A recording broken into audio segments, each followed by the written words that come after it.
আল্লাহর কাছে ৬টা জিনিস কখনো চাইতে ভুলবেন না। যখনই আপনি দোয়া করবেন তখনই ৬টা জিনিস চাইবেন, যখনই আপনি চলবেন, উঠবেন, বসবেন, তখনই এই ৬টা জিনিস আপনি চাইবেন। কারণ এই ৬টা জিনিস যদি কোনো ব্যক্তি পেয়ে যায় তার জীবনে কিচ্ছু দরকার নাই এবং আখিরাতেও আর কিছু দরকার নাই। মানে এই ৬টা কাজ দুনিয়া এবং আখিরাতে সফল হওয়ার জন্য তার জন্য যথেষ্ট।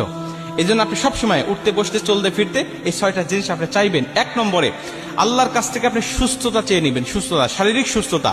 শারীরিক সুস্থতা যে কত বড় নিয়ামত এটা মানুষ অসুস্থ না হলে বোঝে না। মুসা আলাইহিস সালাম একবার আল্লাহকে জিজ্ঞাসা করেছিলেন, আল্লাহ, আমি যদি আল্লাহ হতাম আর তুমি যদি মুসা হতে, কি চাইতে বলো? আল্লাহ বলে, মুসা, এটা কখনো সম্ভব নয়। বললেন, আল্লাহ, সম্ভব নয় আমিও জানি, কিন্তু বলো কি চাইতে তুমি? আল্লাহ বলছে, আমি তখন তোমার কাছে চাইতাম শারীরিক সুস্থতা। মুসা আলাইহিস সালাম বলছে, আল্লাহ, আমি তাহলে তোমার কাছে শারীরিক সুস্থতা চাই, কারণ কি চাইতে হয়, কি উত্তম চাওয়া এটা আমি জানতাম না, এখন তোমার কাছ থেকে আমি কায়দা করে শিখে নিলাম। আল্লাহ, তুমি আমাকে শারীরিক সুস্থতা দান করো, এটা আল্লাহর কাছ থেকে চেয়ে নিতে হয়। আপনি চাইবেন আল্লাহর কাছে শারীরিক